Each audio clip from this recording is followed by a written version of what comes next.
I would divide it into two big points.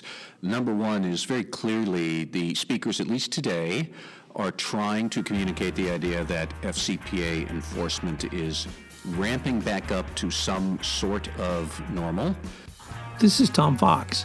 Last week, Matt and I were both at the ACI-FCPA and Global Anti-Corruption Conference, and we recorded a podcast there based upon our first day reflections after hearing from several speakers from the Department of Justice. They provided an interesting insight into where they hope the DOJ will go, even if the president is pardoning felons before they even go to trial after indictment. So here we are. Compliance Into the Weeds is a production of the Compliance Podcast Network. And now, sit back, relax, and listen to two of the top commentators in compliance, Tom Fox and Matt Kelly. Please note our audio quality for today is a little bit less than our usual stellar quality. Sorry. Hello, everyone. This is Tom Fox again, back for another episode, live from the floor of ACI, FCPA, and Global Anti-Corruption Conference. And our guest today is Matt Kelly. Welcome, Matt. Hello, Tom. Great to be here in person. Matt, we both were at this morning's sessions and had some observations. Why don't you kick it off with what you saw and or heard? I would divide it into two big points.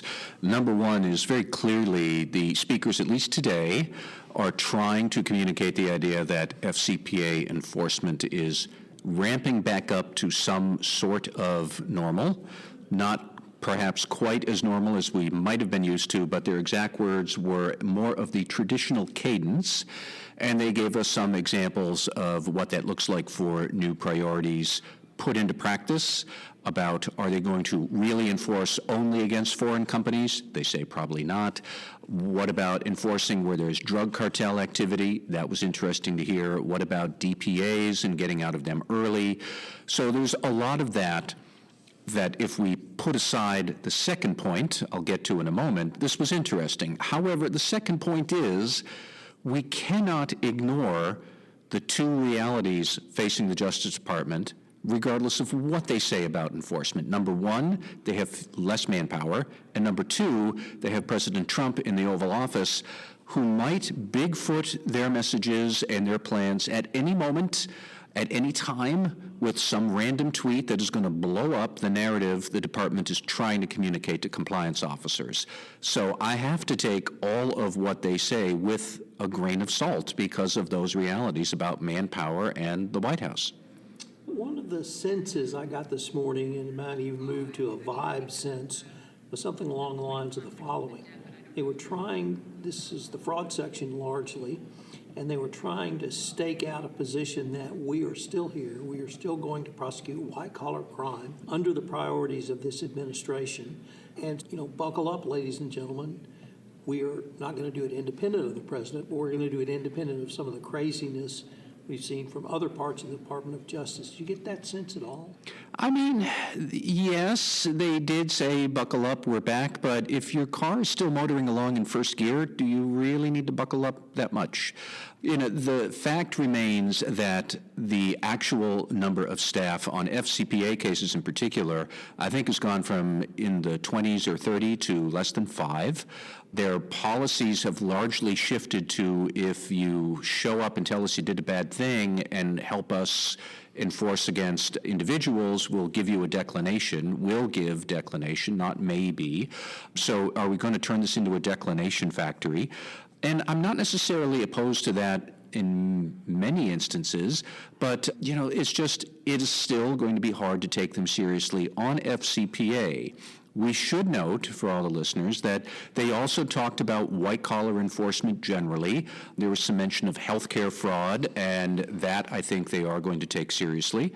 There are going to be other types of fraud, such as money laundering or False Claims Act cases related to maybe tariffs or something like that, export control. So I don't think that white-collar misconduct and enforcement is going to go away entirely, but I still don't know that FCPA enforcement is back. I have a really tough time with the word back in that sentence. I may be proven wrong, and they did say they have a lot of cases in the pipeline, and so presumably we'll see more in 2026, but what is the pipeline? Is it a bunch of cases that are going to be a bunch of declinations? Are those declinations going to come with any compliance undertakings we might want to study, or is this going to be a rubber stamp? And until we actually see some of those declinations or whatever enforcement, I don't quite know what to make of it because of, like I said, the budget realities and the boss reality in the White House. On all of the panels I heard this morning, and indeed in both of the fireside chats, it seemed to me the DOJ speakers went out of their way to say the FCPA will not be prosecuted against foreign companies only. Yes. And at first I thought, we are protesting too much. But then someone else on another panel brought up, when the OECD sits down, they talk about this sort of stuff. And of course, for 5 years, the top 10 FCPA fines were against foreign companies. But I just find it difficult to believe that with a national security overlay, they're going to go heavily against U.S. companies. I think that heavily is accurate. Yes, they probably won't go heavily against U.S. companies, but that had been one question on my mind, too, where I had wondered specifically, I think I even said it in some previous article of mine, does this mean that a U.S. company bribing its way to success, they're crowding out other U.S. companies, so that first U.S. company is a threat to other U.S. interests, so wouldn't we prosecute? Logically, that would make sense. And now, finally, today, I think it was David Furr from the fraud unit specifically said, a U.S. company that commits bribery is also harming other U.S. companies. And yes, maybe they would go after that company. So that's good. I'm glad to hear that. But again, the proof is going to be in the pudding. We can't get away from that reality. And then it was also David Furr who said that they would prosecute companies when he used the word substantial conduct by the company in terms of hiding the bribe or other form of payment and then reaching up to the highest levels of the company. Mm-hmm. That was another one I had a question on. That stood out to me, too. I can't remember if it was either Matt Galliotti or David Furr, but one of them basically said, if a senior executive is involved in the misconduct or multiple senior executives, pretty much by definition, they will go after the company as well because you can't disentangle the two. I agree with that. That makes logical sense. I wonder, therefore, is the converse also true, that if the executives aren't senior level, does that mean, by definition, the Justice Department will not prosecute? Probably, if you cooperate to make sure those individuals can be caught and apprehended, I guess. But it was interesting to me where whichever one of them said it was like, if the senior executive team is involved in it, yeah, the company's going to be involved and in the target. So that struck me as well. Between that concept and then the Millicom communications case that recently announced, I'm really wondering if those are antithetical to the message to self-disclose, self-disclose, self-disclose. Kind of, sort of. I think the Millicom case is sui generis because it all stemmed from what was truly a horribly structured joint venture deal where Millicom had a majority ownership but no real visibility into the JV. So they got wind of misconduct, self-disclosed, and then the case was closed, but they still had this horrible JV where they couldn't see what was going on.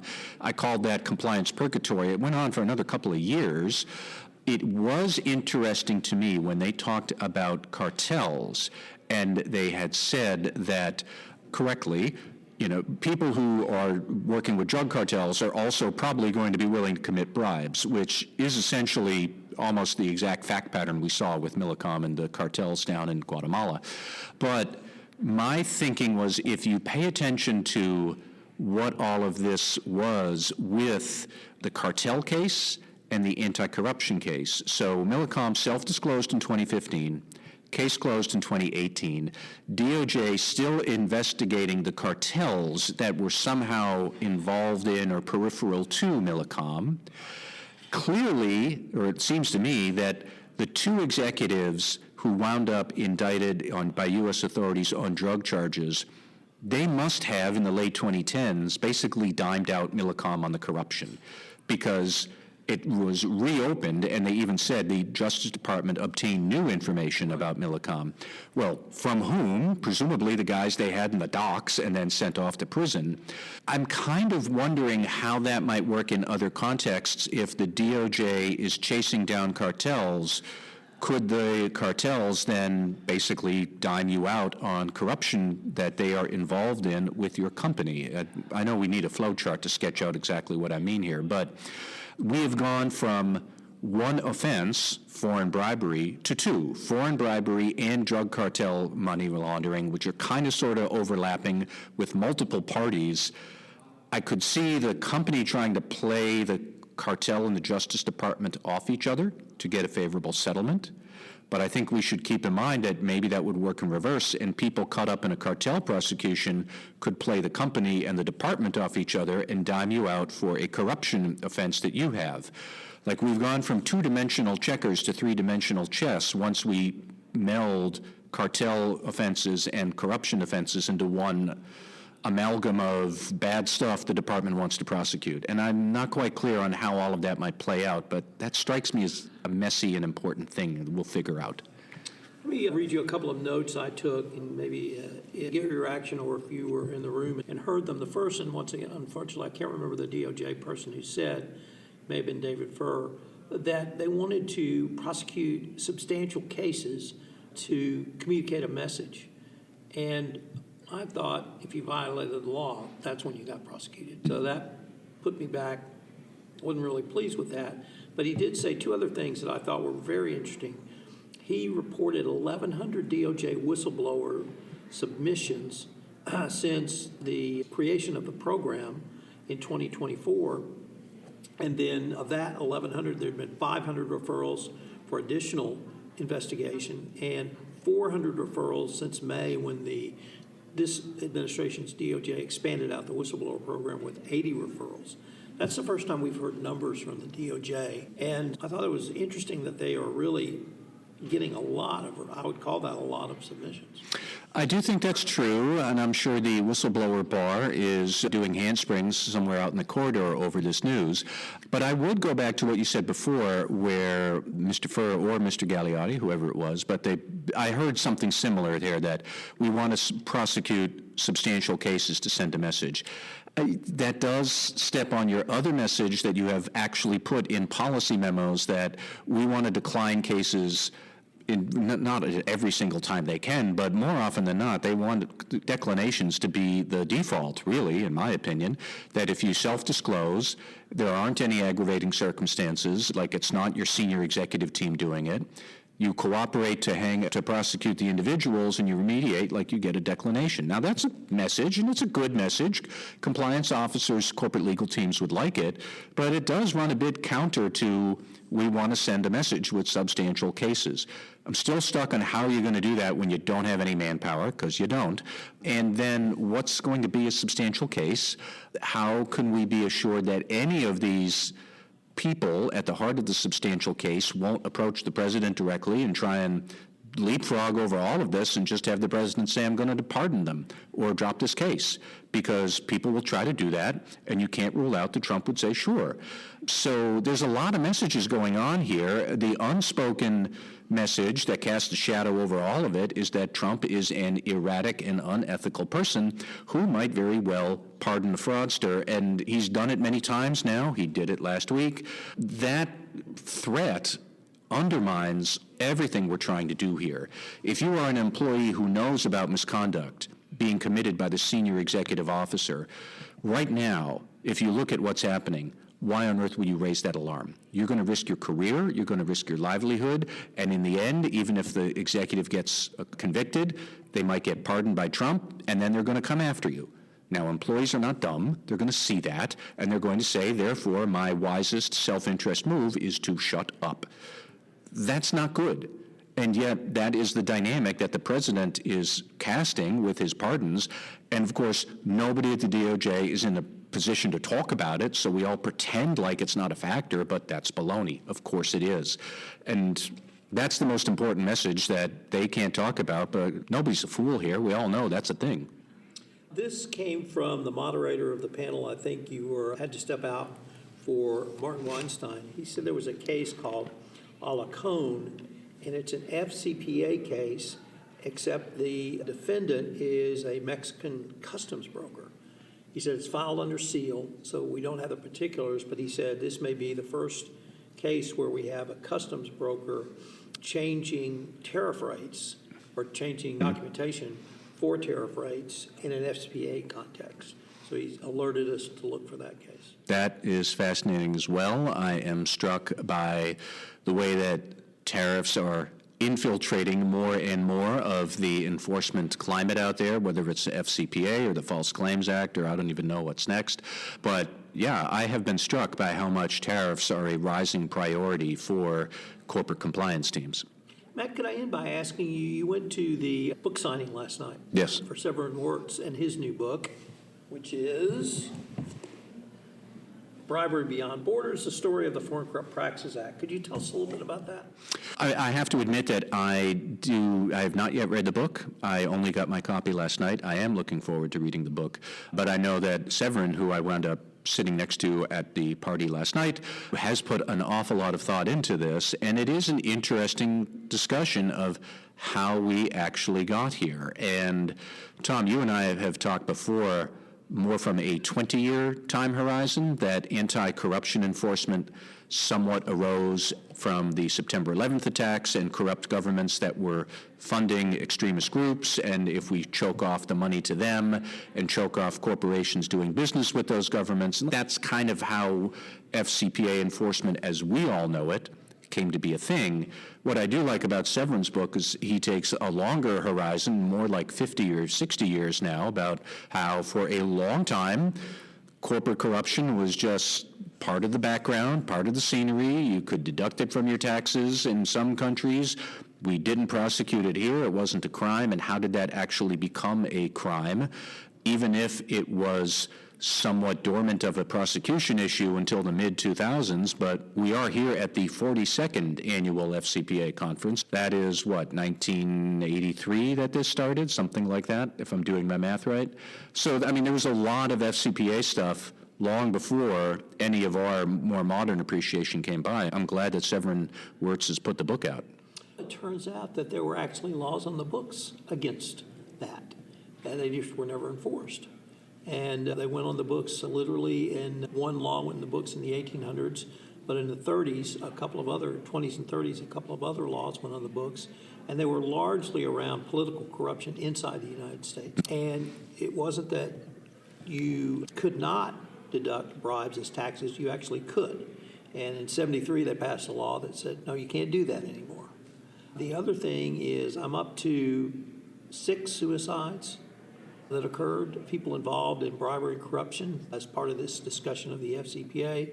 And apparently, whatever these guys were doing, and it was all guys, it really weighed heavily on a lot of people. So it's a great read. You can probably read it in 2 nights. He's an incredibly good writer, so I appreciated that. And it's almost like a thriller. That is good to hear. I do plan to read it as soon as I can. Matt, thanks so much, and look forward to continuing the conversation. Thank you, Tom. This is Tom Fox again. Thanks again for listening to the award-winning Compliance Into the Weeds, the only podcast that takes a deep dive, literally going into the weeds of a compliance topic each week. If you've enjoyed this podcast, I hope you'll subscribe, rate, and review this podcast wherever great podcasts are listened to. If there's a topic you'd like Matt and I to cover on Compliance Into the Weeds, send me an email. We'd love to take on any topics you might want us to go into the weeds upon or into. You can email me at tfox@tfoxlaw.com. Thanks again for listening. Also, if you've been one of my listeners who've enjoyed Adventures in Compliance, we're currently on hiatus producing our next season, where I'll look at the 4 novels of Sherlock Holmes: A Study in Scarlet, Valley of Fear, The Sign of 4, and Hound of the Baskervilles. This podcast is a part of the C-Suite Radio Network.